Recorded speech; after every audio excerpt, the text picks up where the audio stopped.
ഒന്ന്, ഞങ്ങൾ ചാർജ് എടുത്തതിന് ശേഷം ഡൽഹിയിൽ ആദ്യം വന്ന് AICC പ്രസിഡന്റ് രാഹുൽജി ഉൾപ്പെടെയുള്ള നേതാക്കന്മാരെ കണ്ട് പോയി. അതിനിടയിൽ നിലമ്പൂർ ഇലക്ഷൻ വന്നു. അതിനുശേഷം ഇപ്പം ഞങ്ങൾ സമരസംഗമങ്ങളുമായിട്ട് ജില്ലയിൽ പര്യടനം നടത്തിക്കൊണ്ടിരിക്കുകയാണ്. തെരഞ്ഞെടുപ്പുകൾ വരുന്നു, അതിന്റെ മുന്നൊരുക്കങ്ങൾ, അതിന്റെ സംഘടനയുടെ ശാക്തീകരണം, അതെല്ലാം ഉൾപ്പെടെയുള്ള വിഷയങ്ങളാണ് സംഘടനാ ചുമതലയുള്ള AICC general secretary KC Venugopal, കേരളത്തിന്റെ ചുമതലയുള്ള ദീപാദാസ് മുൻഷി അവരുമായിട്ട് ഞങ്ങൾ ഒരു ചർച്ച നടത്തിയത്. അതിൽ രാഷ്ട്രീയ കാര്യങ്ങളും സംഘടനാ കാര്യങ്ങളും തുടർ പ്രവർത്തനങ്ങളെല്ലാം അതിൻ്റെ അകത്ത് വന്നിട്ടുണ്ട്. കേരളത്തിലെ നേതാക്കന്മാരുമായും മുതിർന്ന നേതാക്കന്മാരുൾപ്പെടെയുള്ള KPCC ഭാരവാഹികൾ, പാർലമെന്ററി പാർട്ടി ഭാരവാഹികൾ, പ്രതിപക്ഷ നേതാവ് അവരൊക്കെയായിട്ട് സംസാരിച്ച് ആവശ്യമായ തീരുമാനങ്ങളുമായിട്ട് മുന്നോട്ട് പോകാൻ എന്നാണ് ആലോചിച്ചത്.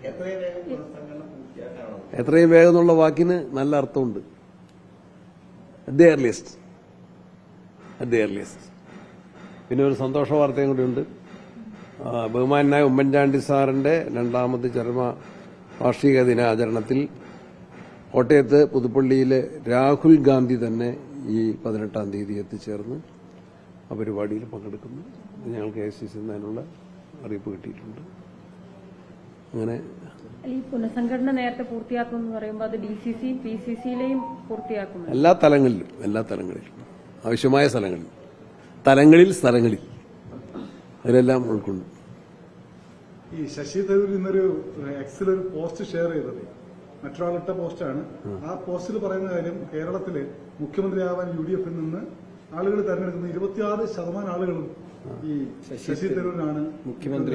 ഒന്നാമത്തെ ഭാഗം UDFന്റെ മുഖ്യമന്ത്രി വരും എന്ന് കേരളത്തിലെ മഹാഭൂരിപക്ഷ ആളുകളും കണ്ടെത്തി. അതാണ് അതിന് ഏറ്റവും പ്രധാനപ്പെട്ട മെസ്സേജ്. ആത്മവിശ്വാസം ഞങ്ങൾക്ക് നിലമ്പൂരിൽ നിന്ന് കിട്ടി, അല്ലെങ്കിലും കിട്ടിക്കൊണ്ടിരിക്കുകയാണ്. എല്ലാവരും അതിനോട് യോജിക്കുന്നു.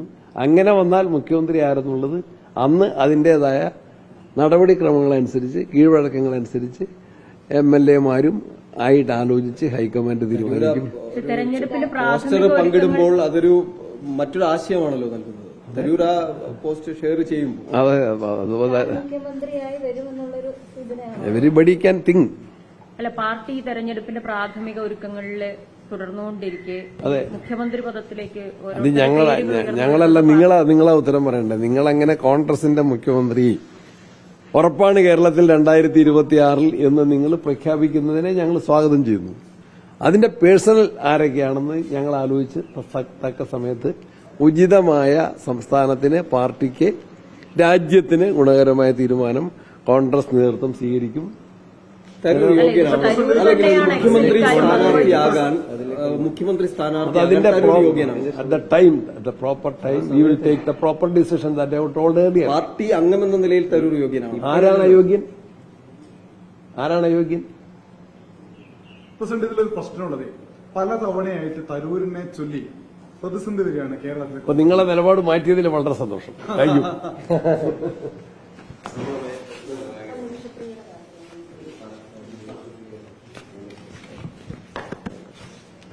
നിമിഷപ്രിയയുടെ ജീവൻ രക്ഷിക്കാനുള്ള കുടുംബത്തിന്റെയും നാടിന്റെയും ആഗ്രഹം, ആവശ്യം, അഭ്യർത്ഥന, കരച്ചിൽ അത് ലോകം കേൾക്കുന്നുണ്ട്. അതിനാവശ്യമായ നടപടികളുമായിട്ട് ഗവൺമെന്റുകൾ, പ്രത്യേകിച്ച് കേന്ദ്ര ഗവൺമെന്റ്, സംസ്ഥാന ഗവൺമെന്റ് മുന്നോട്ട് പോകണം.